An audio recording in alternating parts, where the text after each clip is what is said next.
جی تو ہم دوسری جو ہے ویڈیو سٹارٹ کرنے لگے ہیں، وہ 1 گھنٹے سے تقریباً 1.5 گھنٹے کے قریب ہو گئی تھی، سوچا کہ اور سٹارٹ کر لیں۔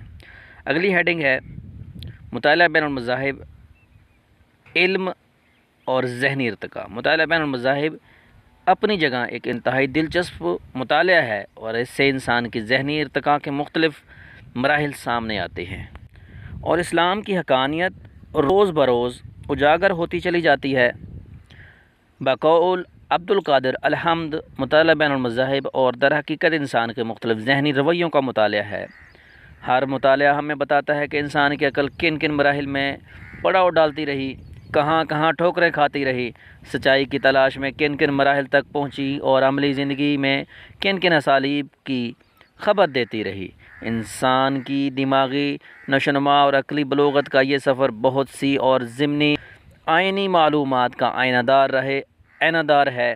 عہد در عہد اور نسل در نسل اس سفر کا جو سب سے اہم پہلو اجاگر ہو کر سامنے آتا ہے وہ یہ ہے کہ ایک ماورا ہستی کی جستجو اور ادراک و احساس خود انسان کی فطرت کا پرجوش مطالبہ تھا۔ انسان نے اس مطالبے کو بلند آہنگ کر دیا۔ اس نے بار بار سیدھے سادے انداز میں انسانی عقل شعور کو مخاطب کیا اور اسی پر توجہ مظاہر فطرت کی طرف دلائی۔ یہ کتاب ہے اقوام عالم کے ادیان و مذاہب، یہ اس میں صفحہ نمبر جو ہے 138 اور 39 پر یہ بات درج ہے۔ اچھا، ذہنی ارتقاء کے ضمن میں درج ذیل نکات سامنے آتے ہیں۔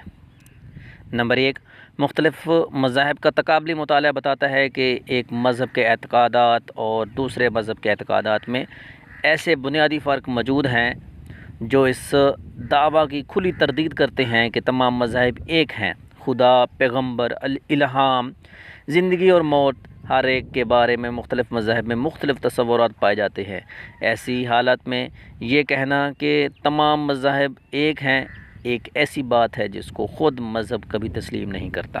نمبر 2، مذاہب کے درمیان اختلاف ہونا کوئی بری بات نہیں بلکہ یہ ایک خوبی ہے۔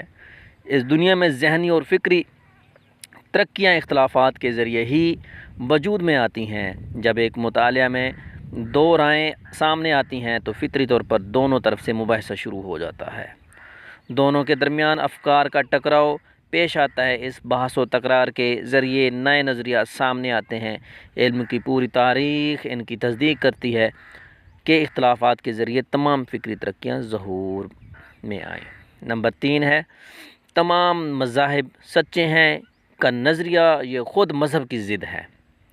مذہب یقین کا سرچشمہ ہے۔ کسی انسان کا سب سے بڑا سرمایہ ہے کہ اس کی ایک ایسی سچائی ملی ہوئی ہو جس کے برحق ہونے پر وہ کامل یقین کر سکے، جو اس کے لیے اعتماد و توکل کا آخری سہارا ہو، جو اس کو اس کے احساس سے سرشار کرے رہے کہ اس نے اس حقیقت کو پا لیا جس کی طلب وہ فطرت کی گہرائیوں میں محسوس کر رہا تھا۔ لیکن جب یہ مان لیا جائے کہ تمام مذاہب یکساں طور پر سچے ہیں تو اس کا نتیجہ یہ ہوگا کہ انسان مذہب پر یقین سے محروم ہو جائے گا۔ یقین فطری طور پر وحدت چاہتا ہے، نہ کہ تعدد۔ ایسی حالت میں ہر مذہب کو ماننے کا نتیجہ یہ ہوگا کہ کوئی بھی مذہب انسان کے لیے یقین اور اعتماد کا سرچشمہ نہ بن سکے گا۔ اسی بات کو قرآن مجید میں مختصر مگر جامع ترین انداز میں بیان کیا گیا ہے۔ ما جعل اللہ لرجل من قلبین فی جوفی، جو کہ یہ سورۃ الاحزاب کی آیت نمبر 33 میں ہے کہ 33 میں ہے یا 4 میں ہے، میرے خیال میں 4 ہے۔ تو اللہ تعالیٰ نے کسی انسان کے پیٹ میں یا سینے میں 2 دل جو ہے وہ نہیں بنائے۔ اس معاملوں میں صحیح نظریہ ایک مسلمان کے پیش نظر یہی ہونا چاہیے کہ مذاہب میں مختلف اختلاف کو مان کر بحث اور ڈائلاگ کا سلسلہ جاری رکھا جائے، البتہ انسان کی سطح پر ہر ایک کو قابل احترام سمجھا جائے۔ جب ایک مسلمان ان عوامل کو مد نظر رکھتے ہوئے مطالعہ بین المذاہب کو جاری رکھے گا تو کوئی چیز معنی تلاش حق ثابت نہیں ہوگی۔ اگلی چیز ہے مطالعہ مذاہب عالم اور علم و استدلال میں وسعت اور حق و باطل میں تمیز۔ مختلف مذاہب کا تقابلی مطالعہ فطری جذبہ جستجو کی تسکین کے لیے بہترین مواقع فراہم کرتا ہے، جس سے مطالعہ میں خاطر خواہ وسعت پیدا ہوتی ہے اور وہ اصل حقائق میں منہمک ہو جاتا ہے۔ تقابل ادیان سے نہ صرف ہماری دینی معلومات میں اضافہ ہوتا ہے بلکہ علم و استدلال کی نئی راہیں کھلتی ہیں۔ ہر مذہب کا اپنا فلسفہ اور علم الکلام ہوتا ہے، اس کے مطالعے سے درست اور نادرست خوب تر کا فرق جو ہے واضح ہو جاتا ہے۔ ہم مسلمان ہیں، ہمارا دین بفضل تعالی عقل و خرد کا دین ہے جو عقلی معیار پر پورا اترتا ہے۔ اس طرح تقابل ادیان سے غیر شعوری ایمان کو شعوری اور عقائد کو مستحکم میں مدد ملتی ہے، نیز قوت استدلال میں اضافہ ہوتا ہے اور تنقیدی نظر کو جلا ملتی ہے۔ انسان کی عقل کو کوتاہ اور ناقص ہے۔ مذہب نے انسان کی عقل کی رہنمائی کے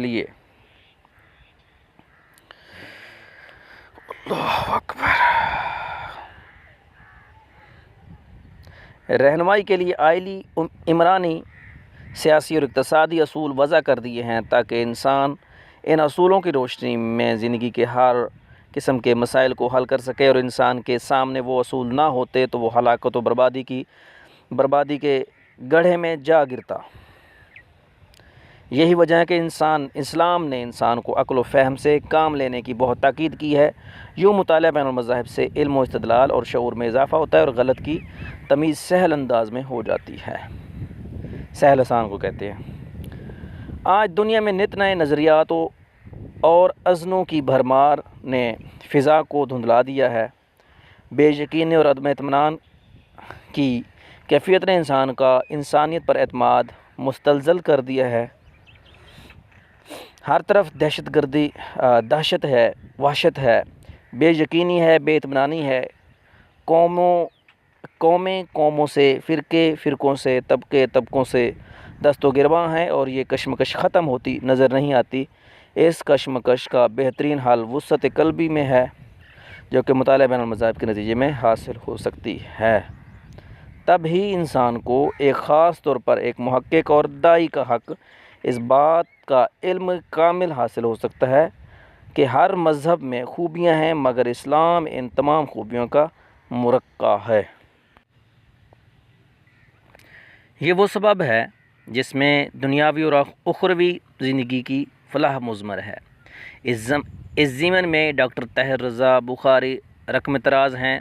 اتحاد یکجہتی کے لیے ضروری ہے۔ انسانیت کے پاس تفقع اور مشترکہ نصب العین اور لاحیہ عمل ہو۔ مختلف قومیں اور فرقے مختلف نصب العین کے حامل ہونے کے سبب باہمی اتحاد کی رسی میں پروئے نہیں جا سکیں گے۔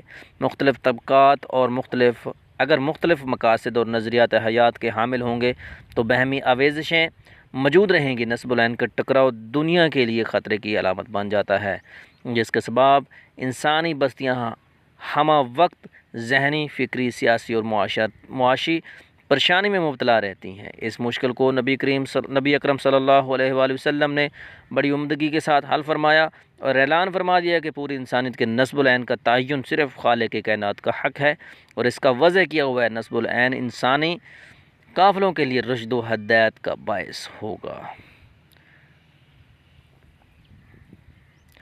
اگلا ہے جو چیز ہم پڑھیں گے، مطالعہ مذاہب عالم کی عصری ضرورت اور اہمیت۔ جنگ آزادی 1857 کے بعد برصغیر پاک و ہند میں ایک عجیب صورتحال پیدا ہو گئی کہ مسلمان اور ہندو جو عرصہ دراز سے باہم برادرانہ تعلقات کے ساتھ رہ رہے تھے، انگریزوں کی آمد کے بعد ایک عجیب کشمکش اور باہمی ٹکراؤ کے تناظر میں بدل کر ایک میدان جنگ کا منظر پیش کرنے لگا۔ ان حالات میں مطالعہ بین المذاہب ایک فن کی حیثیت سے موجود تو پہلے سے ہی تھا مگر برصغیر کی پاک و ہند میں اس کا صحیح طور پر اطلاق اس دور میں نہ ہوا۔ انہی حالات میں مسلم مسلم علماء کرام نے اپنے دین کے دفاع کے لیے ہندو مت اور عیسائیت، یہ دو مذاہب اس وقت مقابل تھے، کا انتہائی گہرائی کے ساتھ مطالعہ کیا اور اسلام کا دفاع بہترین سطور پر کیا۔ آج 21ویں صدی میں ایک بار پھر مسلمان بدترین دہشت گردی کا شکار ہیں۔ مسلمان ملک کسی نہ کسی صورت میں مذہبی، معاشرتی اور معاشی بد امنی جیسے مسائل سے دوچار ہے۔ اس صورتحال میں ضروری ہے کہ مسلمان اپنے دین اور قوم کے دفاع کے لیے نہ صرف مطالعہ بین المذاہب کریں بلکہ عملی طور پر بھی اپنے مسائل کو حل کرنے کی مخلصانہ کوششیں کریں۔ سطور درج ذیل میں چیدہ نکات جو ہے پیش کیے جا رہے ہیں، ملاحظہ کریں۔ نمبر 1، ہر مسلمان پر فرض ہے کہ دوسرے مذہب والوں سے بھی بقدر امکان واقف کاری حاصل کرے، کیونکہ اگر ضروری نہ ہوتا تو خدائے عالم الغیب مسلمانوں کو یہود و نصارہ کے عقائد کی خبر نہ دیتا۔ نمبر 2، قرآن مجید میں دوسرے مذاہب والوں کی ہدایت کے لیے اول تعلیم ہے، اگر وہ نہ مانیں تو اس کی جواب دہی خدا کے سامنے انہی کے ذمہ ہے، لیکن مسلمان پر واجب ہے کہ ان پر حجت تمام کریں، کیونکہ یہ کام اللہ اور اس کے رسول صلی اللہ علیہ وسلم نے ہمارے ذمے لگایا۔ نمبر 3، ایک عالم لا علمی کے باعث اگر دوسرے مذہب والوں کے سامنے چپ ہو جائے تو عام لوگوں کا عقیدہ لغزش میں آنا متعجب نہیں، اس لیے علماء کو دوسرے مذاہب کا ضرور مطالعہ کرنا چاہیے۔ نمبر 4، مسلمان صاحب کا کتابوں اور نبیوں پر ایمان رکھتے ہیں، اس لیے ان کے احوال سے بھی واقف ہونا چاہیے۔ نمبر 5، اگرچہ ہم لوگوں پر مخالفین اسلام کی بے اصلی ثابت ہے، لیکن باقی نسلوں اور آئندہ پشتوں میں جو ہم دنیا میں چھوڑ جائیں گے ایسے وقت میں کہ قرب قیامت ہوگی اور ختم نبوت صلی اللہ علیہ وسلم کے منکر بھی ہوں گے، اس لیے ہمیں حفاظت ایمان کی تدبیر کرنا چاہیے۔ یہ کام ہم پر اس زمانہ میں فرض ہے، کیونکہ ایمان سب اعمال سے مقدم اور مقدس ہے۔ نمبر 6، جو لوگ دنیا میں اللہ اور اس کے رسول صلی اللہ علیہ وسلم کے نام کی حمایت سے کچھ غرض نہیں رکھتے، وہ عاقبت میں خدا کو کیا منہ دکھائیں گے اور رسول اللہ صلی اللہ علیہ وسلم کی شفاعت انہیں کیوں کر نصیب ہوگی۔ نمبر 7،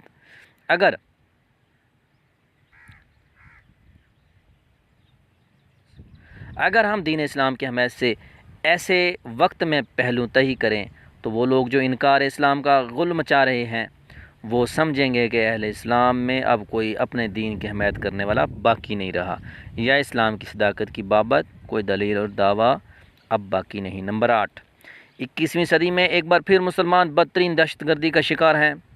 ہر مسلمان ملک کسی نہ کسی صورت میں مذہبی، معاشرتی اور معاشی بد امنی جیسے مسائل سے دوچار ہے۔ اس صورتحال میں ضروری ہے کہ مسلمان اپنے دین اور قوم کے دفاع کے لیے نہ صرف مطالعہ بین المذاہب کریں بلکہ عملی طور پر اپنے مسائل کو حل کرنے کے لیے مخلصانہ کوششیں بھی کریں۔ اگلی یہ ہیڈنگ جناب، مختلف مذاہب کے پیروکاروں کو مابین ہم آہنگی کی ضرورت۔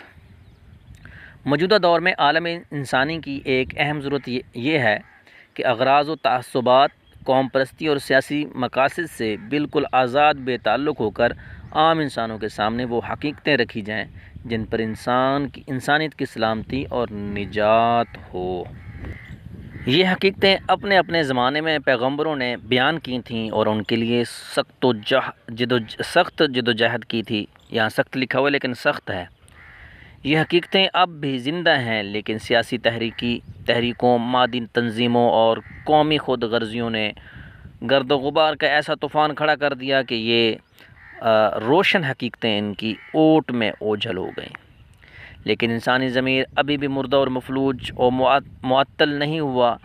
ابو ربی بین المذاہب تعاون کی وکالت کرتے ہوئے لکھتے ہیں، یہ امر بہت اہم ہے کہ ہماری 3 روایات یعنی یہودیت، عیسائیت اور اسلام کے درمیان نئے الہیاتی اور دانشورانہ روابط قائم کرنے پر توجہ مرکوز کی جائے، اور وہ روابط جو ایسا لگتا ہے کہ انسانی تاریخ کے خاص مرحلوں میں کہیں کھو گئے ہیں، ایسا صرف ہماری روحانی امید پرستی کے عظیم ذخیرے کو دوبارہ دریافت کرنے سے ہو سکتا ہے کہ ہم ان روابط کو اپنے اور اپنے بچوں کی خاطر ایک بار قائم کر سکیں۔ آگے ہے، لمحہ بلمحہ عالمی ناسور کی جانب پیش قدمی کرتے ہوئے دنیا کے رستے رستے ہوئے ناسور کا علاج اسی بات میں مضمر ہے کہ باہمی مکالمہ اور مطالعہ بین المذاہب سے آپس میں پیدا ہونے والے بے جا تفاوت و تفاخر اور تعصب کو محبت، یگانگت اور اتحاد میں منتقل کر کے بنی نوع انسان کو محفوظ ہاتھوں میں سونپا جائے، ورنہ یہ دنیا جو کہ آج گلوبلائزیشن کے دائرے میں داخل ہو چکی ہے، عالمی جنگ کے اندھے اور گہرے غار میں داخل ہو جائے گی، جس کا انجام سوائے بربادی، تباہی اور ہلاکت کے اور کچھ بھی نہیں۔ اس وقت دنیا میں مختلف مذاہب کے مابین ہم آہنگی نہ ہونے کے برابر ہے۔ کسی بھی مذہب کے پیروکاروں کا ایک دوسرے کے لیے اچھے خیالات و جذبات نہیں رکھتے۔ وجہ یہی ہے کہ جو اوپر بیان ہو چکی ہے، تعصب، خود غرضی، نسلی تفاخر انہیں کچھ اور سوچنے ہی نہیں دیتا۔ مطالعہ بین المذاہب ہی وہ سبیل ہے جو اس تعصب، خود غرضی اور نسل تفاخر کے جال کو توڑ کر مختلف مذاہب کے پیروکاروں کو باہم محبت اور اخوت کے دائرے میں داخل کر سکتی ہے، کہ جہاں باہمی بحث و مباحثہ اور مناظرے ہوں گے، مگر دلوں میں وسعت قلبی ہونے کی بنا پر وہ ایک دوسرے کے خیالات و دلائل اور حقائق کو قبول کرنے کا حوصلہ بھی پیدا کریں گے۔ مطالعہ مذاہب عالم کے عمومی فوائد۔ قرآن مجید کا یہ دعویٰ ہے کہ تورات، انجیل اور دیگر مذہبی کتابیں تحریف شدہ ہیں، چنانچہ قرآن میں ارشاد باری تعالیٰ ہے، سورۃ المائدہ آیت نمبر 13 ہے، اور میں اس کا ترجمہ پڑھ دیتا ہوں۔ یہ لوگ الفاظ کا الٹ پھیر کر بات کو کہیں سے کہیں لے جاتے ہیں۔ قرآن کے اس بیان کی بنا پر ہمارا یہ ایمان مجمل ہے، یہ ایمان مفصل اس وقت ہوگا جب ان کتابوں میں تحریف کی عملی مثالوں سے ہم واقف ہوں گے۔ اس لیے تحریف کی وجہ سے سابقہ انبیاء کرام کی سیرتیں اور تعلیمات گڈمڈ ہو گئی ہیں، لہٰذا انسانیت کے لیے ان تعلیمات پر عمل کرنا ممکن نہیں۔ نیز یہ کہ قرآن مجید اب تمام آسمانی کتابوں کی ناسخ ہے، اس لیے تا قیامت قرآن کریم کا ہی حکم چلے گا۔ عیسائی مشذیوں کی مسلسل کوششوں کے نتیجے میں عالم اسلام میں بھی عیسائیت تیزی سے فروغ پا رہی ہے۔ جہالت اور غربت کی بنا پر مسلمان اس کے جال میں آسانی سے پھنستے جا رہے ہیں۔ ان مشذیوں کے اہداف و مقاصد اور ان کی دعوت کے فساد و بطلان کی معرفت سے ان کی دعوتی و تبلیغی کوششوں کے ثمرات پر قدغن لگانا بے حد آسان ہوگا۔ اس لیے ضروری ہے کہ مطالعہ بین مذاہب کا تقابلی جو ہے مطالعہ کیا جائے۔ اگلی ہیڈنگ ہے مطالعہ مذاہب عالم کے دعواتی فوائد۔ دین و تبلیغ کو مؤثر بنانے میں مطالعہ ادیان بنیادی رول ادا کرتا ہے۔ اس کے ذریعے داعی، مدعو، مخاطب اقوام کی نفسیات، تاریخ، تہذیب، ثقافت اور عقائد سے واقف ہوتا ہے، اور ان کے عقائد و شریعت میں واقع کمزوریوں کی نمایاں کر کے ان کے سامنے غور و فکر کی راہیں کھولتا ہے، نیز ان کے قلب و دماغ میں نفوذ کے راستے ہموار کرتا ہے۔ انسانی ذہن اپنے مذہب کے عقائد پر بھرپور یقین رکھتا ہے۔ آبائی اجداد سے ترکہ میں ملے یہ عقائد ان کے رگ اور ریشے میں پیوست ہوتے ہیں۔ ان عقائد کو مستلزل کیے بغیر نئے عقائد کے دخول کی راہیں ہموار نہیں ہوتیں۔ انسانی ذہن کی مثال پانی سے لبریز گلاس سے دی جا سکتی ہے، جس میں دوسرے مشروب کو رکھنا اس وقت تک ممکن نہیں جب تک پانی سے اسے خالی نہ کر دیا جائے۔ اس کے بغیر خالص مشروب کا داخل ہونا ممکن نہیں۔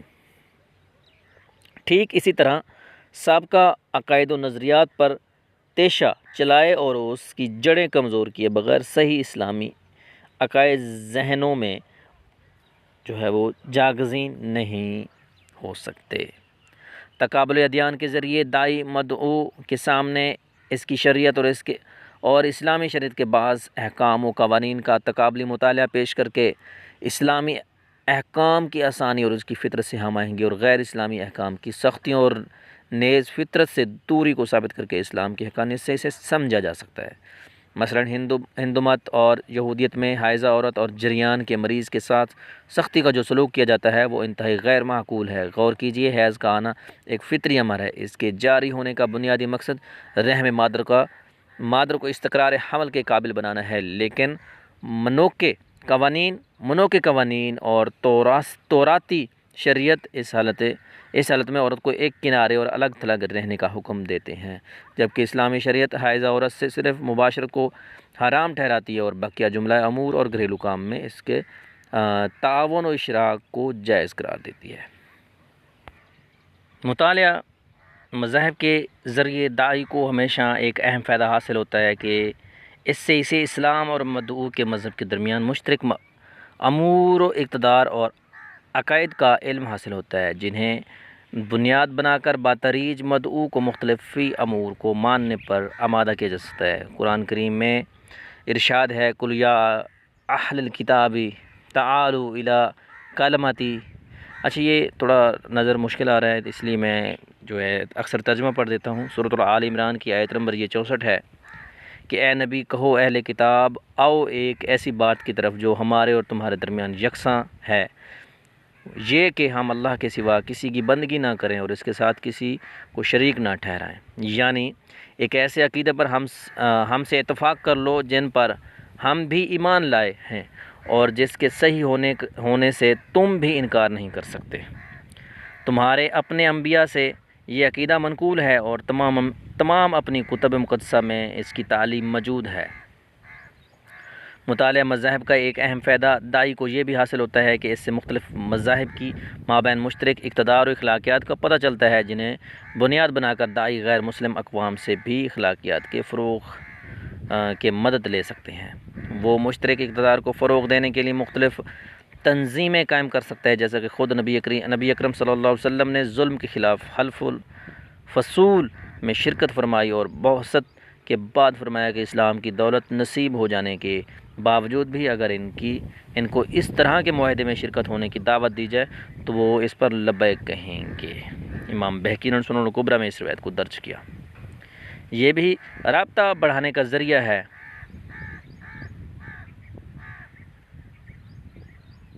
مطالعہ مذاہب کے بغیر مدعو کی نفسیات اور اس کے خصائص و امتیاز اور اخلاقی اقتدار کا پتہ چلانا ناممکن نہیں۔ ظاہر ہے توحید کے علم بردار مذاہب جیسے یہودیت اور آریہ سماج کے ماننے والوں کو شرک کے علم برداروں کی طرح دعوت نہیں دی جائے گی، اور ایسے ملحدین یا خدا کے وجود کے منکر بدہسٹوں کو دعوت دینے کا انداز مشرکین کو دعوت دینے کے انداز سے مختلف ہوگا۔ چنانچہ آپ صلی اللہ علیہ وآلہ وسلم نے معاذ بن جبل رضی اللہ عنہ کو یمن بھیجتے ہوئے مدعو کے مذہب کی صراحت کر دی۔ عن معبد مولا ابن عباس قال قال رسول اللہ صلی اللہ علیہ وسلم لمعاذ بن جبل حین بعث الی یمن انک ستعنی قوم من اہل کتاب، یعنی کہ یہ صحیح بخاری کی حدیث ہے، جلد 2 اور صفحہ 64 پر ہے۔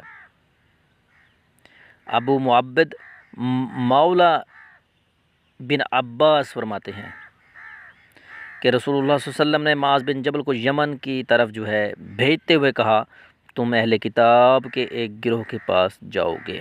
مطالعہ مذہب کا ایک اور بنیادی فائدہ داعی کو یہ بھی حاصل ہوگا کہ اس کے ذریعے سے ان بشارتوں کا تفصیلی علم ہوگا جو تورات، انجیل، زبور، تری پٹیکا، ززد، اوستا، رگ وید، بھوشیا پران اور کلکی پران میں خاتم النبیین صلی اللہ علیہ وسلم کی آمد کے متعلق دی گئی ہیں،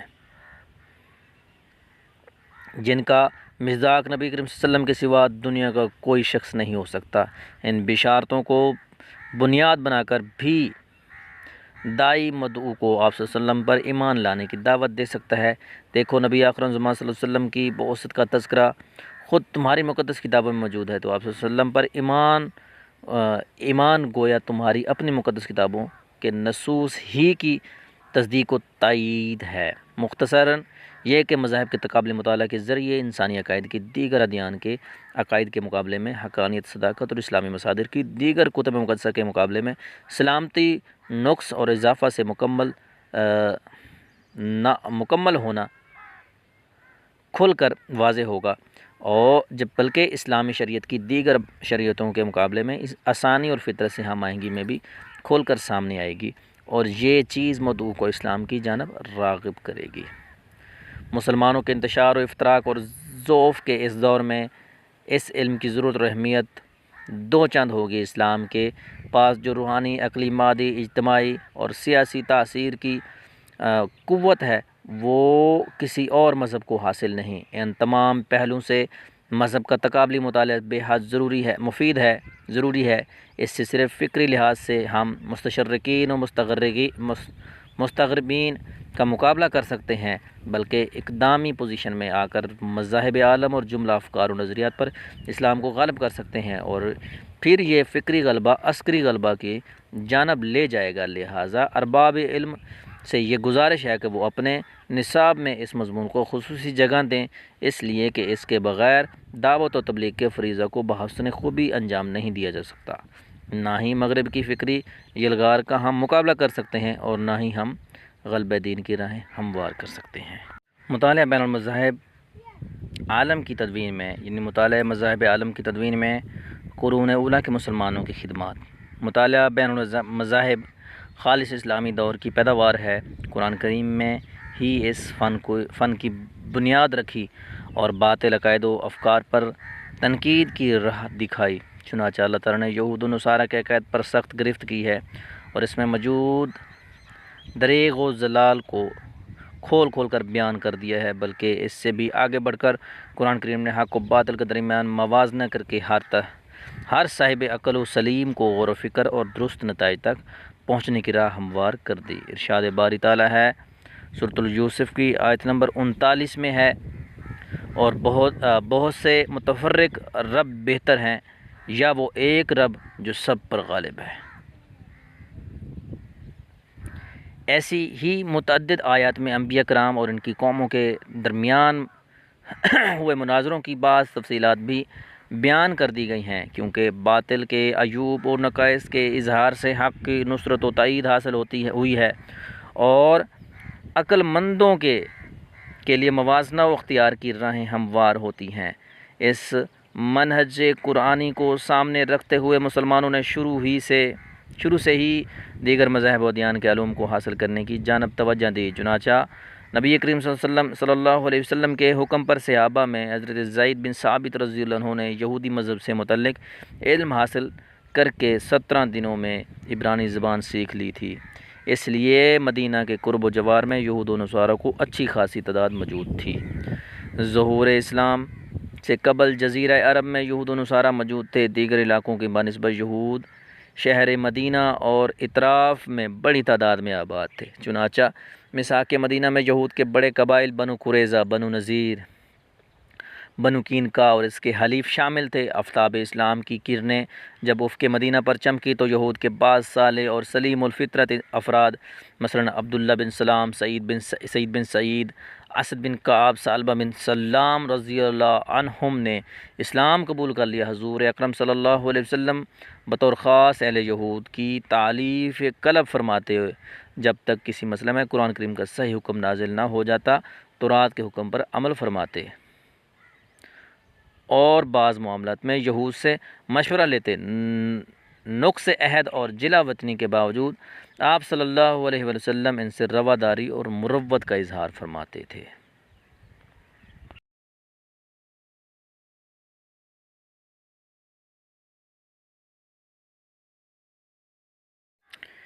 یہود کی طرح نصارہ کی بھی ایک معقول تعداد عرب میں آباد تھی۔ خاص طور پر دو مسیحی مملکتیں روم اور حبشہ عرب میں مسیحیت کی ترویج کا باعث بنی۔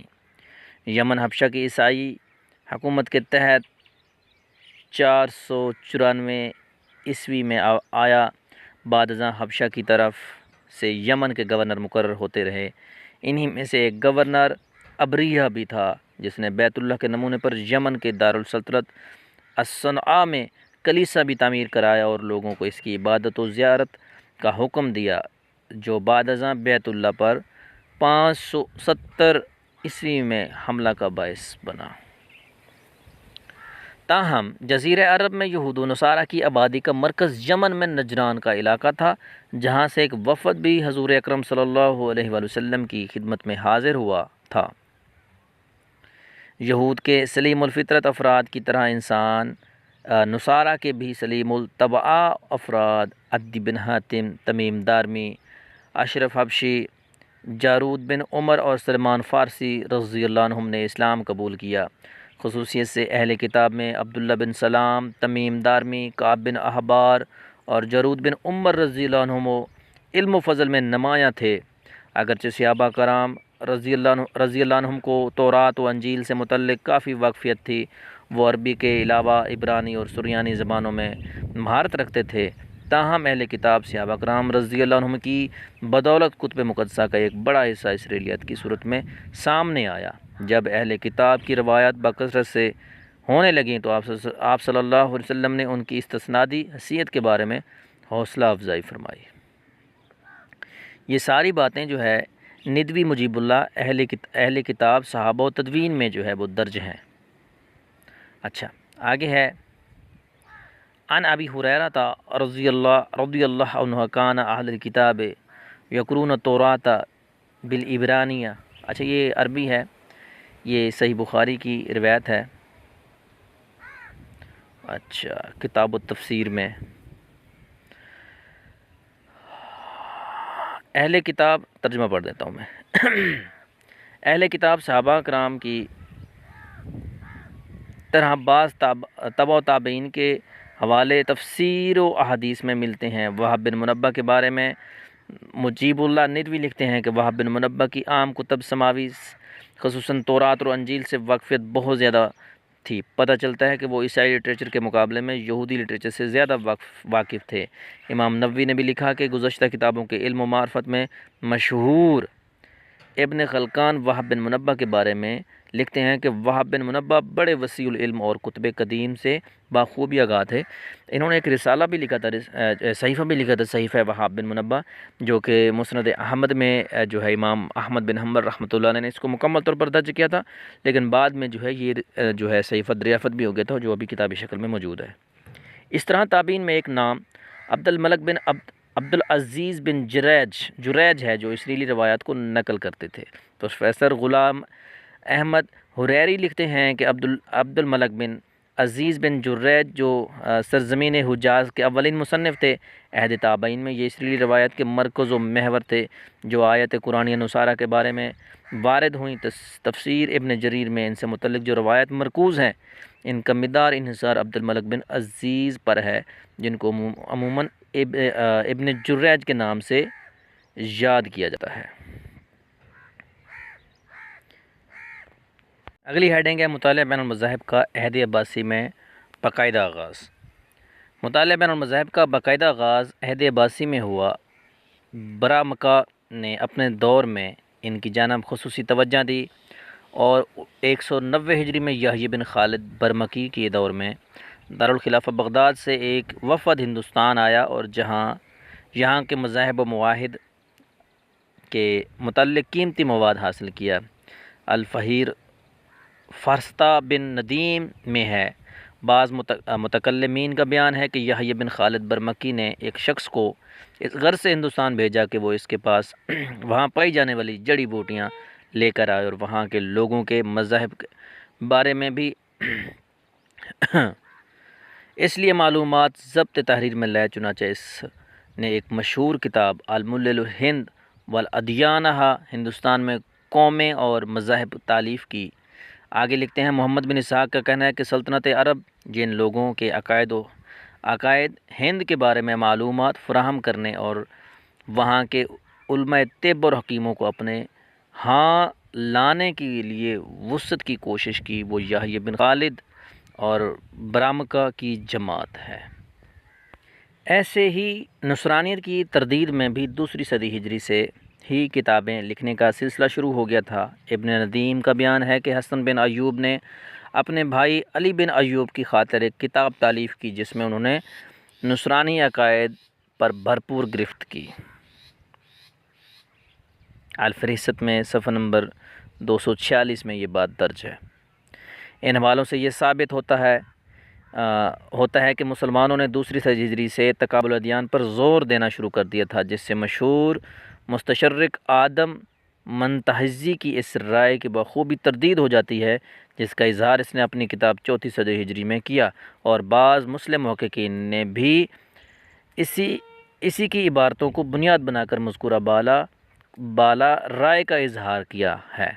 حالانکہ اس فن میں لکھنے کا آغاز دوسری صدی میں ہی ہو چکا تھا، البتہ یہ علم اوج کمال پر چوتھی صدی کے اوائل میں ہی پہنچا، اور اس دور میں متعدد مذاہب و ادیان کے تعلق سے اسلامی ادبیات پہ قابل قدر کتابوں کا اضافہ ہوا، جس کی مختصر روداد نظر قارئین کی جا رہی ہے۔ مطالعہ بین المذاہب میں مسلم عرب مصنفین کی خدمات۔ مطالعہ بین المذاہب میں درج ذیل مسلم عرب مصنفین کی خدمات جو ہے وہ شاندار ہیں۔ حسن بن موسیٰ بن نوبختی یہ 202 ہجری میں جو ہے انہوں نے وفات پائی تھی۔ حسن بن موسیٰ بغداد کے رہنے والے تھا۔ اعتزال و تشیع کی جانب زیادہ میلان رکھتا تھا۔ مطالعہ بین المذاہب پر الآراء والدیانات، الرد علی اصحاب التناخص 2 کتابیں اس نے تصنیف کی۔ احمد بن ایوب المعروف یعقوبی 278 ہجری میں جو ہے ان کی وفات ہوئی۔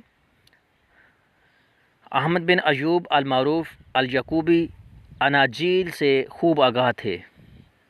اس نے اپنی تاریخ میں نہ صرف اناجیل اربع کا خلاصہ دیا بلکہ عیسی علیہ السلام کے حالات زندگی بھی اناجیل اربع کی روشنی میں تحریر کیے ہیں۔ علاوہ ازیں انجیل اور قرآن کے بعض بیانات پر بھی کافی غور کیا۔ یہ بات تاریخ یعقوبی میں درج ہے، جلد 1 صفحہ 79 پر۔ اگلا نام ہے ابو الحسن علی المعروف المسعودی 345 ہجری المتوفی۔ المسعودی نے تورات و انجیل کا غیر معمولی مطالعہ کیا۔ اس کا بیان ہے کہ وہ کسی ناصرہ کے ایک گرجے میں گیا اور وہاں سے اناجیل کے بہت سے نسخے حاصل کیے۔ اس نے پطرس اور پولس کے قتل کا 2 بار ذکر کیا ہے۔ حواری کے متعلق اس نے وضاحت سے لکھا کہ ہندوستان سے جانے والے حواری وہی تھا، یعنی وہ معنیو توما مکان من الاثنا عشرہ الی بلاد الہند داعیہ الی شریعت المسیح فمات حناد۔ نیز مسعودی نے مسیحیت کے آغاز اور اس کے عہد با عہد کی تاریخ بیان کی ہے، ساتھ ہی ساتھ مسیحی عقائد و بیانات کے تناقض اور مشکوک حصول پر بھی گرفت کی ہے۔ یہ مروج الذہب میں جو ہے یہ بات درج ہے، صفحہ 297 پر۔ یہ ابو الحسن علی المعروف المسعودی کی کتاب ہے۔ علی بن حسن علی یہ 346 ہجری المتوفی ہیں۔ علی بن حسن علی بغداد کا رہنے والا مشہور سیاح یعنی سیر کرنے والا محقق اور نامور مورخ تھا، تاریخ لکھنے والا۔ اس نے مطالعہ بین المذاہب پر المقالات فی اصول الدیات اور المسائل والمحلل فی المذاہب والنحل کتاب لکھی۔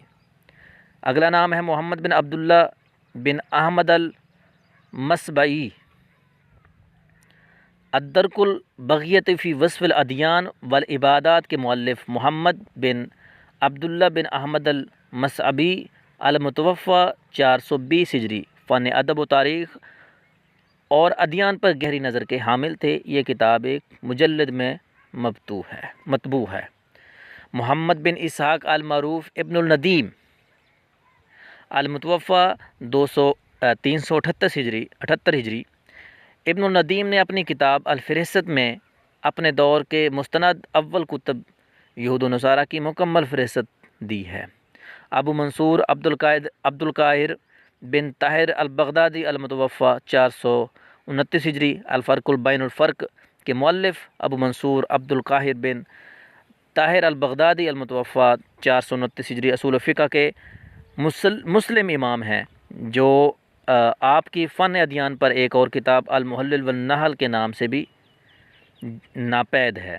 محمد بن اسحاق ابو ریحان البیرونی التحقیق مع الہند من المعقولۃ المقبولۃ فی العقل والامرود او مردود لہ کے مؤلف محمد بن اسحاق بن ابو ریحان البرونی اس کتاب کے متعدد اردو تراجم ہوئے جو اکثر غلط ہیں۔ حال میں اس کا صحیح اردو ترجمہ اردو یونیورسٹی کراچی سے چھپ کر آ چکا ہے۔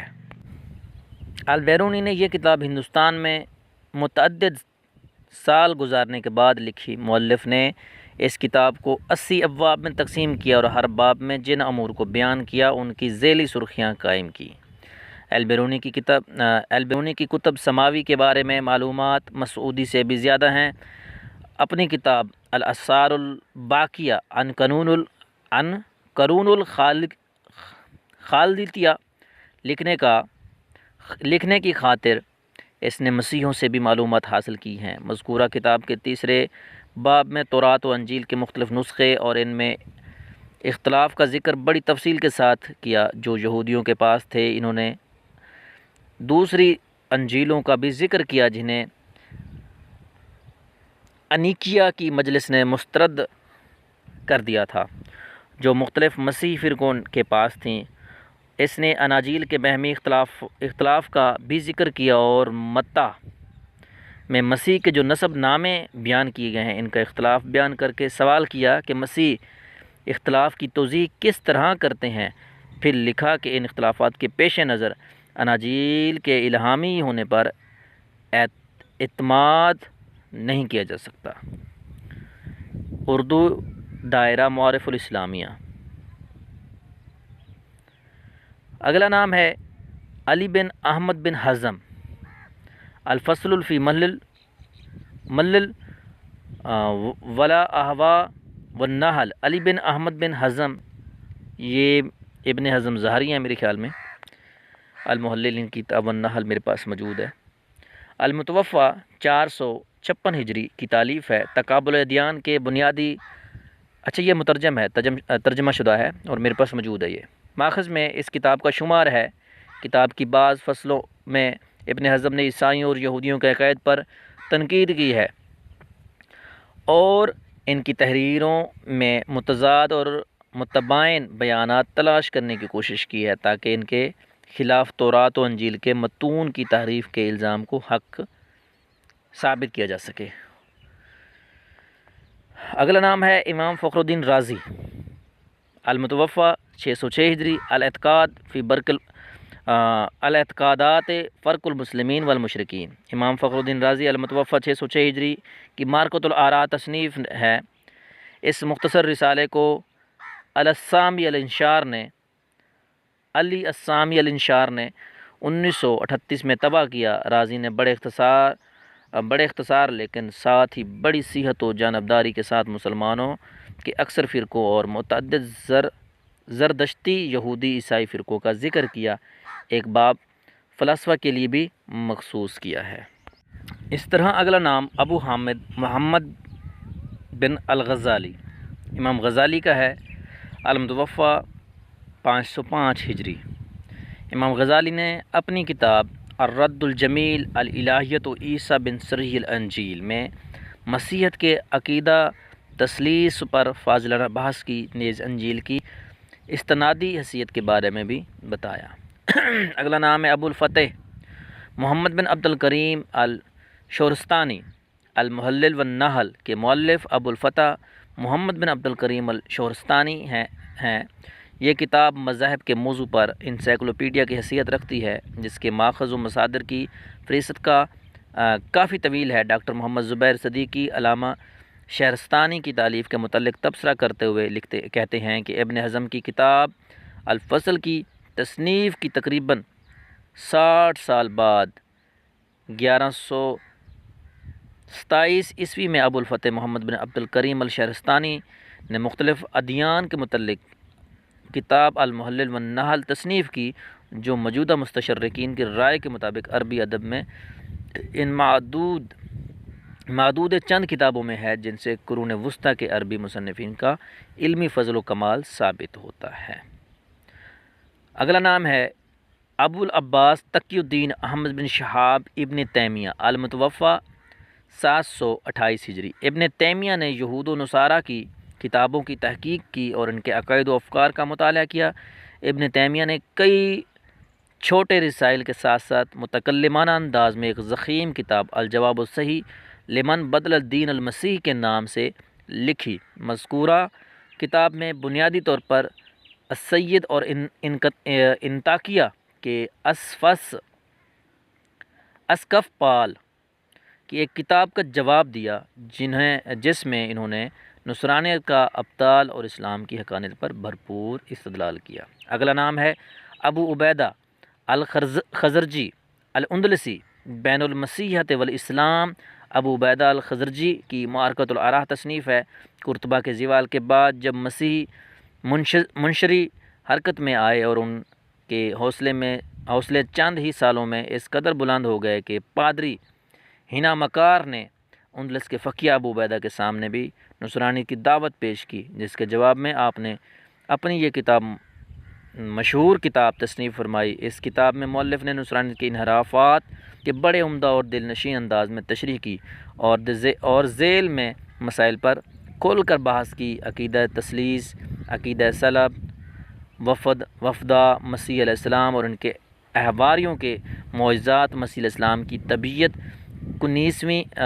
کنیسوں میں ظہور پذیر ہونے والے خارق عادت واقعات، تورات و انجیل کے تمدن و مسائل، یہودیت و نصرانیت اور اسلام میں تعداد، ازدواج، جہاد، آخری مسائل اور تورات اور انجیل کی تحریفات۔ اگلا نام شیخ ابو محمد زہرہ بعد کے مصنفین میں ایک نمایاں مقام رکھتے ہیں۔ ان کا مطالعہ بین المذاہب کا کافی وسیع تھا۔ آپ نے اپنی ایک کتاب المحاضرات فی نصرانیہ میں مصادر مسیحیہ بعد عیسیٰ کے عنوان سے چند جدید پر تفصیل سے روشنی ڈالی۔ ڈاکٹر احمد شلبی بھی ادیان کے تقابلی مطالعے میں ایک اہم مقام رکھتے ہیں۔ ان کی تالیف میں ایک تالیف مقارنۃ الادیان خاص طور پر مذاہب کے تقابل پر لکھی گئی۔ یہ کتاب 4 جلدوں پر محیط ہے۔ اس کتاب میں انہوں نے یہود و نصارہ، مجوسیت اور دہریت، ہندو مت، بدھ مت وغیرہ کا تذکرہ کیا۔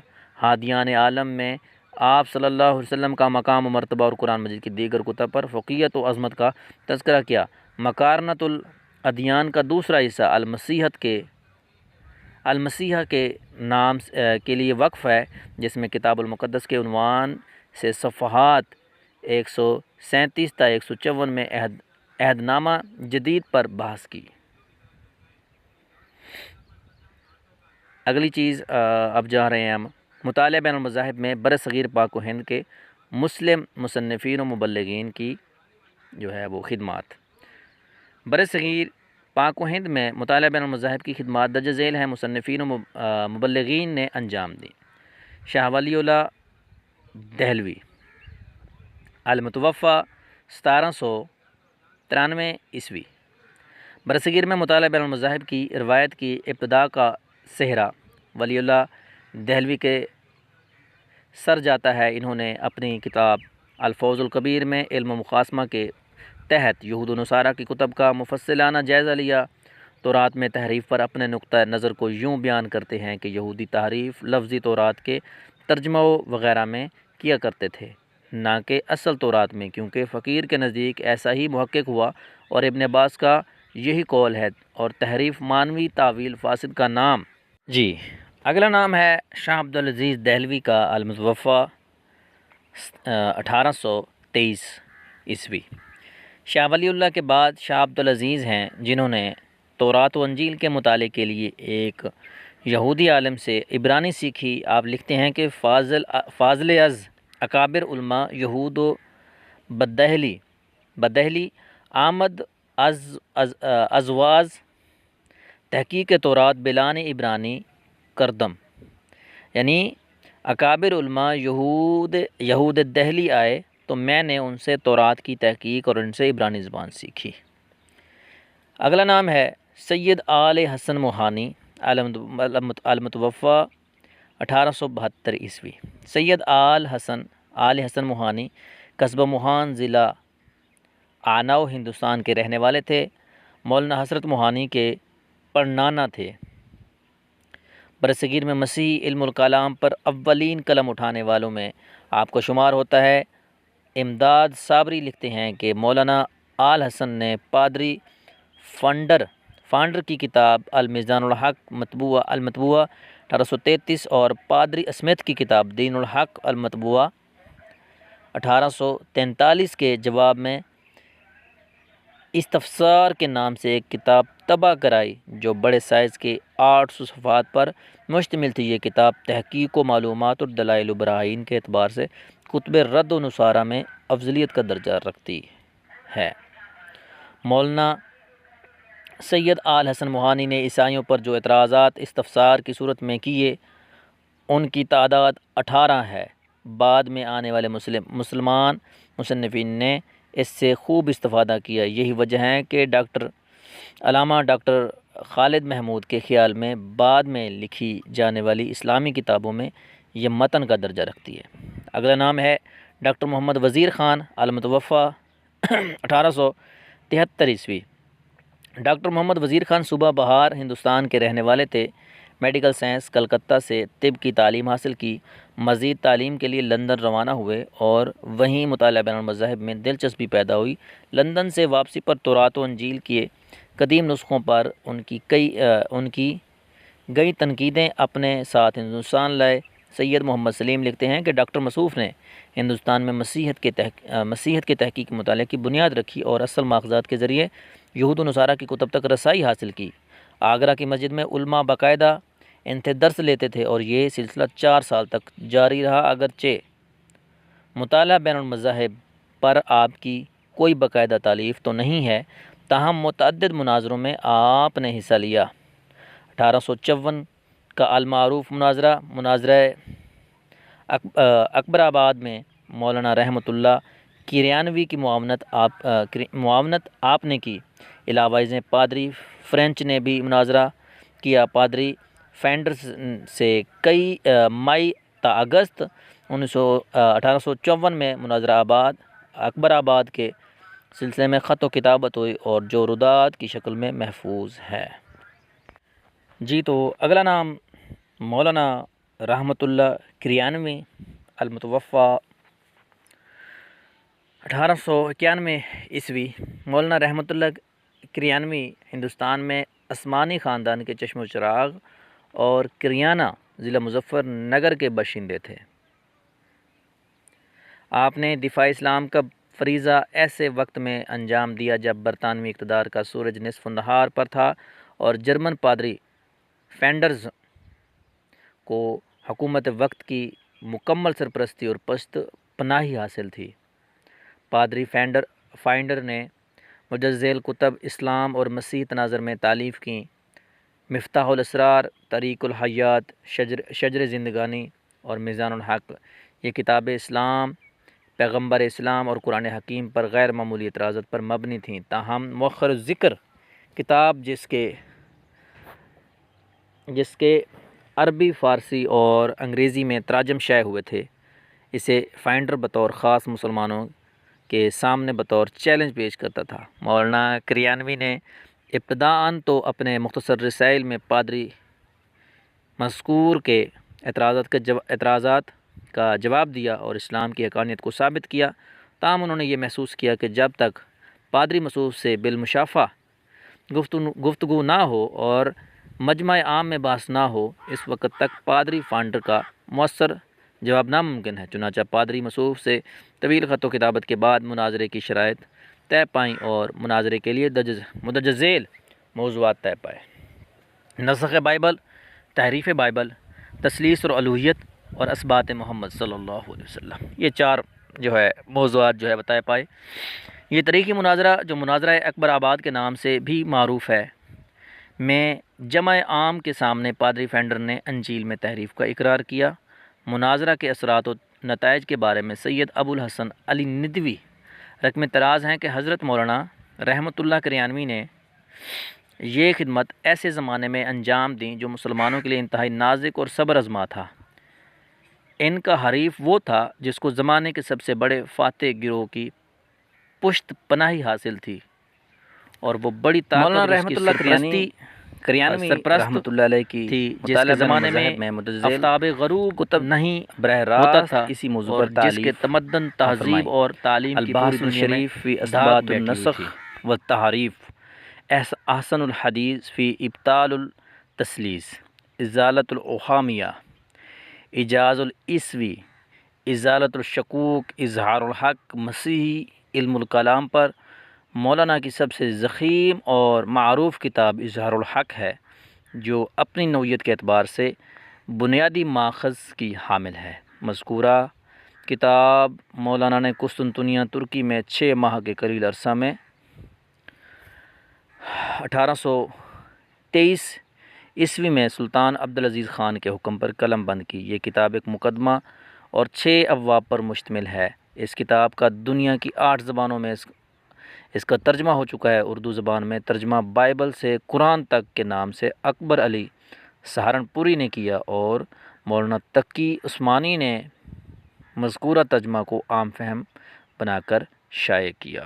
اگلا نام ہے مولانا عنایت رسول چریاکوٹی، 1901 عیسوی میں ہے المتوفی۔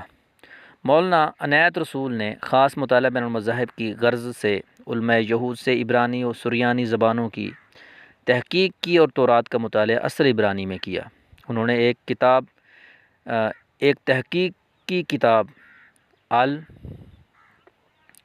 المہرہ تصنیف کی، جس میں حضرت محمد صلی اللہ علیہ وسلم کے متعلق وہ تمام بشارتیں ہیں جو تورات، انجیل اور دیگر صحف انبیاء کرام علیہ السلام میں موجود ہیں۔ یہ کتاب شروانی پرنٹنگ پریس علی گڑھ سے 1894 میں چھپی، دوسری مرتبہ 1938 میں، اور اس کا نقش ثانی لاہور سے 2 جلدوں میں 1983 میں شائع ہوا۔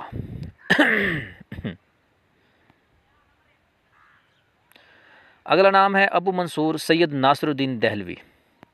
سید ناصر الدین مسلم مسیحی مناظروں میں پیش تھے۔ ان کی تصنیفات کے حوالے سے ڈاکٹر سفیر اختر نے تصنیفات کا مختصراً تذکرہ کیا۔ مولانا ابو منصور دہلوی نے مطالعہ عیسائیت کے حوالے سے حسب ذیل کتب یادگار ہیں: نوید جوید، عقوبۃ الضالین،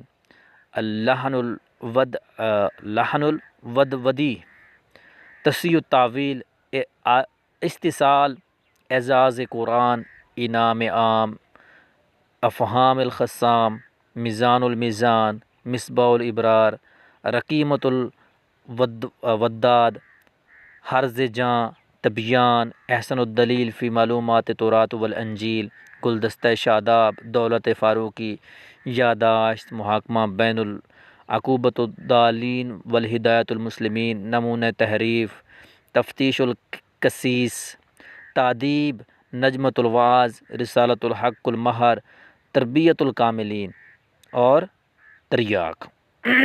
یہ 25 کتابیں ہیں۔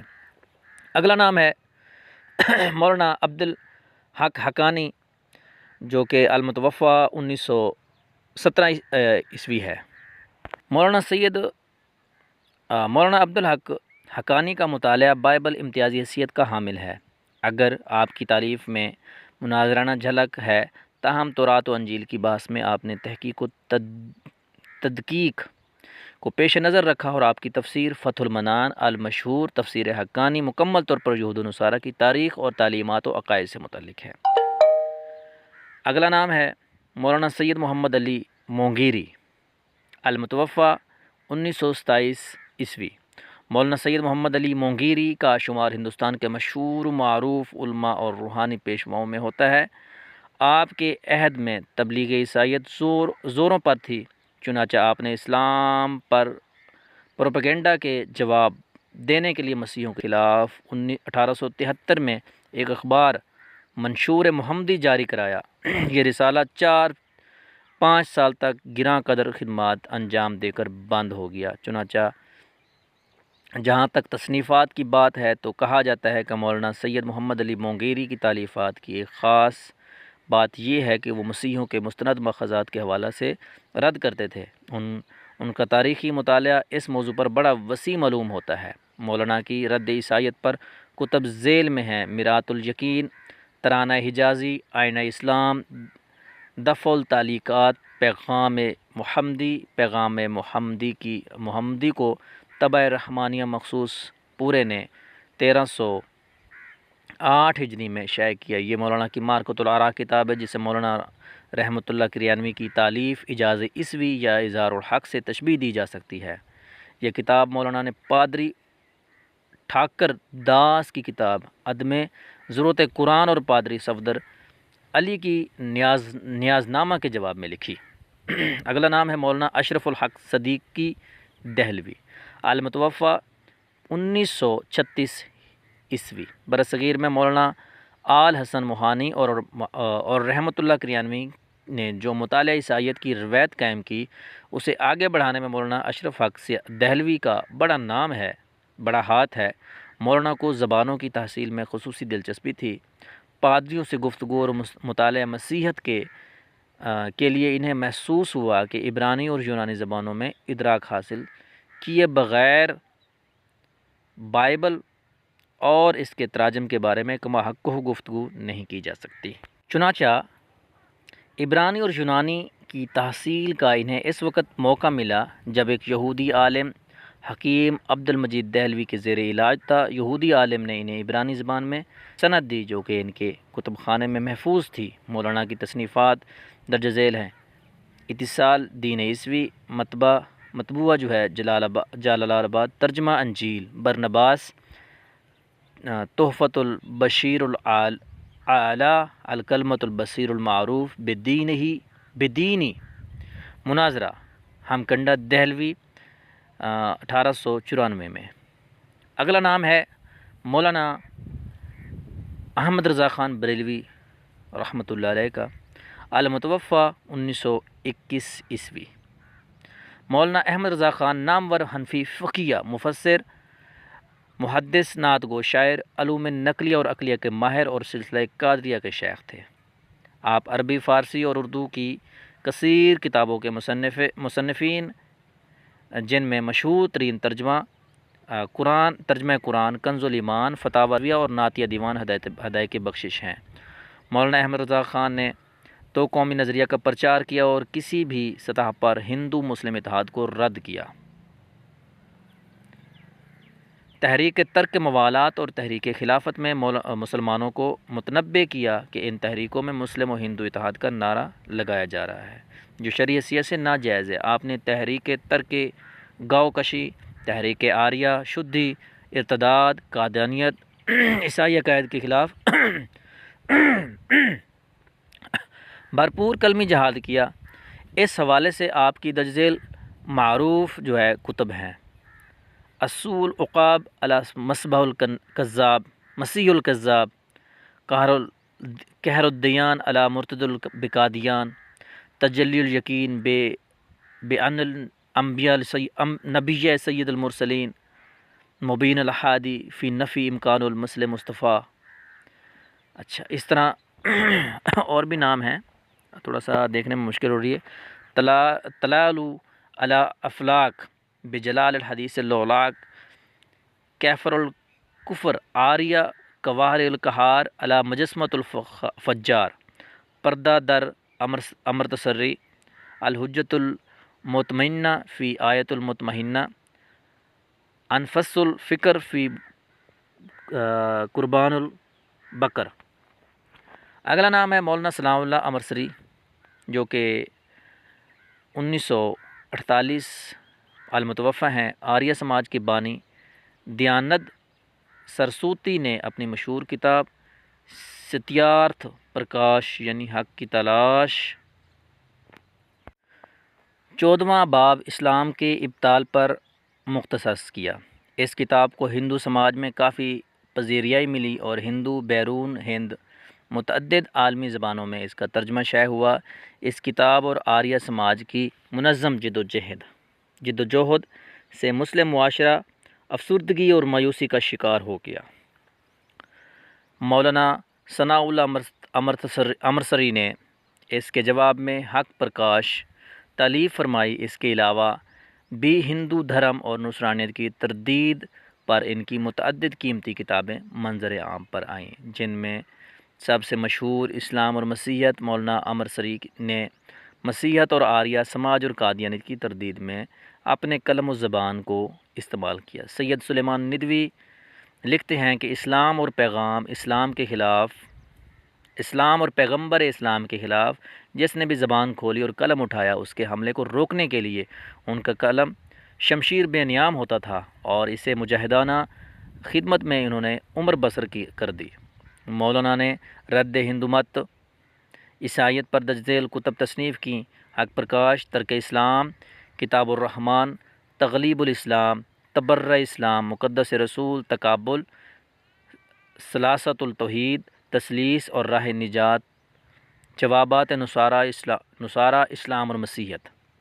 اگلا نام ہے شاہ عبد العلیم صدیقی، المتوفی 1954 عیسوی۔ علامہ شاہ محمد عبد العلیم صدیقی عظیم مفکر اور عالمی مبلغ اسلام تھے۔ آپ نے عالمی سطح پر دین اسلام کی تبلیغ کا باقاعدہ آغاز کیا۔ 1914 میں باقاعدہ آغاز کیا۔ تبلیغ دین کے سلسلے میں حسب ذیل ممالک و خطہ ہائے زمین کے دورے کیے: آسٹریلیا، اٹلی، ارجنٹائن، اردن، افریقہ کی نو آبادیات، Afghanistan, Indonesia, Indochina, British Guiana, برطانیہ، برما، بیلجیم، پاکستان، پرتگال، ترکی، Tanzania, Thailand, Trinidad, Japan, Germany, جنوبی امریکہ، جنوبی افریقہ، چین، Dutch Guiana, Romania, Reunion, Zanzibar, Siberia, سعودی عرب، سنگاپور، سیام، سیلون، شام، شرق الہند، عراق، غرب الہند، فرانس، فلپائن، فلسطین، کانگو، کینیڈا، کینیا، گھانا، لبنان، لیبیا، موریشیس،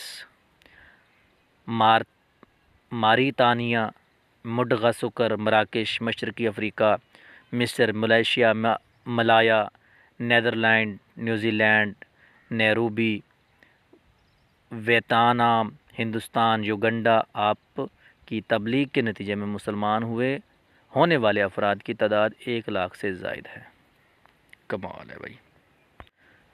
اگلا نام ڈاکٹر فضل الرحمان انصاری، المتوفی 1974 عیسوی۔ ڈاکٹر فضل الرحمان انصاری القادری ایک مسلمان عالم دین، عظیم مفکر، مبلغ اسلام تھے۔ آپ نے فلسفے کی ڈگری میں علی گڑھ سے گولڈ میڈل حاصل کی اور جامعہ کراچی سے فلسفہ میں PhD کی۔ آپ نے تقریر، تحریر اور مناظروں کے ذریعے ہندو مت، عیسائیت اور قادیانیت کا رد کیا۔ آپ نے جن ممالک کا تبلیغی دورہ کیا ان میں Sri Lanka, Malaysia, Indonesia, Philippines, Japan, Canada, جنوبی افریقہ، ریاست ہائے متحدہ امریکہ، Trinidad Tobago, British Guiana, Sri Lanka, Suriname یعنی جنوبی امریکہ، برطانیہ، فرانس، اٹلی وغیرہ شامل ہیں۔ آپ کی مشہور کتب حسب ذیل ہیں: قرآن حکیم کا عمرانی فلسفہ، سورۃ العصر کی تفسیر، Islam and Christianity in the modern world, what is Islam, foundation of faith, beyond death, the beacon light, the Quranic foundations and structure of Muslim society. اگلا نام علامہ سید احمد سعید کاظمی رحمۃ اللہ علیہ، المتوفی 1986 عیسوی۔ علامہ سید احمد سعید کاظمی متبحر عالم دین تھے۔ آپ ابتدائی عمر ہی میں اپنے علم کی وجہ سے عوام و خاص میں مشہور ہو گئے۔ آپ نے 1935 میں امروہیہ سے ملتان کی طرف ہجرت کی۔ اس دور میں برصغیر کے مسلمان آزادی کا مطالبہ کر رہے تھے۔ آپ دو قومی نظریہ کے بھرپور حامی تھے۔ آپ نے جنوبی پنجاب میں مسلمانوں کے درمیان سیاسی شعور بیدار کرنے اور ان کو متحرک کرنے کے لیے بنیادی کردار ادا کیا۔ آپ نے تقریر و تحریر اور مناظروں کے ذریعے ہندو مت، عیسائیت، قادیانیت کا رد کیا۔ آپ کی تحریر و تقاریر سے متاثر ہو کر ہزاروں غیر مسلم مشرف با اسلام ہوئے۔ آپ کی علمی کاوشیں البیان، ترجمۃ القرآن، چٹان اخبار، مقالات کاظمی، خطبات کاظمی، ماہنامہ السعید، گستاخ رسول کی سزا قتل اور التبیان العظیم میں لائق مطالعہ ہیں۔ ان علماء کرام کے علاوہ بین المذاہب سے متعلق خدمات انجام دینے والے بعض علماء کرام ایسے ہیں جنہوں نے تصنیفات تو لکھی مگر یا تو کم ہیں یا پھر بعد کے زمانے میں ان کی تالیفات اتنی مقبول نہ ہو سکیں، جس کی کئی وجوہات ہو سکتی ہیں۔ البتہ کافی علماء کرام ہیں جو ابھی بھی موضوع کی گرفت میں نہیں آئے، حالانکہ ان کی تصنیفات اور خدمات قابل تحسین ہیں۔ اگلی چیز ہے جی آج خود کا ہمارا آزمائی۔ نمبر 1، دین و مذہب کی لغوی و اصطلاحی تحقیق بیان کریں۔ نمبر 2، دین و مذہب کے بارے میں مغربی مصنفین کے آراء بیان کریں۔ نمبر 3، دین و مذہب کا فرق اور اس کا جائزہ بیان کریں۔ نمبر 4، دین و مذہب کی ضرورت اور اہمیت بیان کریں۔ نمبر 5، مذہب کے آغاز و ارتقاء کا ارتقائی تصور بیان کریں۔ نمبر 6، مذہب کے آغاز و ارتقاء کا الہامی تصور بیان کریں۔ نمبر 7، مذہب کے ارتقائی بابت مغربی ماہرین کی آراء بیان کریں۔ نمبر 8، مذاہب کی تعداد اور ان کی تقسیم وضاحت سے بیان کریں۔ نمبر 9، مطالعہ بین المذاہب کا تعارف کرائیں۔ نمبر 10، مطالعہ بین المذاہب کے اصول بیان کریں۔ نمبر 11، مطالعہ بین المذاہب کے آغاز و ارتقاء سے متعلق مغربی محققین و مستشرقین کا نقطہ نظر بیان کریں۔ نمبر 12، مطالعہ بین المذاہب کے آغاز و ارتقاء سے متعلق مسلم نقطہ نظر بیان کریں۔ نمبر 13، مطالعہ بین المذاہب سے متعلق قرآنی تعلیمات بیان کریں۔ نمبر 14، مطالعہ بین المذاہب عالم کی ضرورت و اہمیت قرآن و سنت کی روشنی میں بیان کریں۔ نمبر 15، مطالعہ بین المذاہب کی دینی ضرورت اور اہمیت بیان کریں۔ نمبر 16، مطالعہ بین المذاہب کی دینوی ضروریت اور اہمیت بیان کریں۔ نمبر 17، مطالعہ بین المذاہب عالم ذہنی اور ارتقاء کا باعث ہے، وضاحت کریں۔ نمبر 18، مطالعہ بین المذاہب عالم سے علم و استدلال میں وسعت پیدا کرے۔ نمبر 19 ہے حق و باطل میں تمیز پیدا ہوتی ہے، وضاحت کریں۔ نمبر 20 ہے مطالعہ بین المذاہب عالم کی عصری ضرورت بیان کریں۔ نمبر 21 ہے مطالعہ مختلف مذاہب کے پیروکاروں کے مابین ہم آہنگی کی ضرورت بیان کریں۔ نمبر 22 ہے مطالعہ مذاہب عالم کے عمومی فوائد بیان کریں۔ نمبر 23 ہے مطالعہ مذاہب عالم کے دعوتی فوائد بیان کریں۔ نمبر 24 ہے مطالعہ مذاہب عالم کی تدوین میں قرون اولیٰ میں مسلمانوں کی خدمات بیان کریں۔ نمبر 25 ہے عہد عباسی میں مطالعہ مذاہب عالم کا باقاعدہ آغاز، وضاحت کریں۔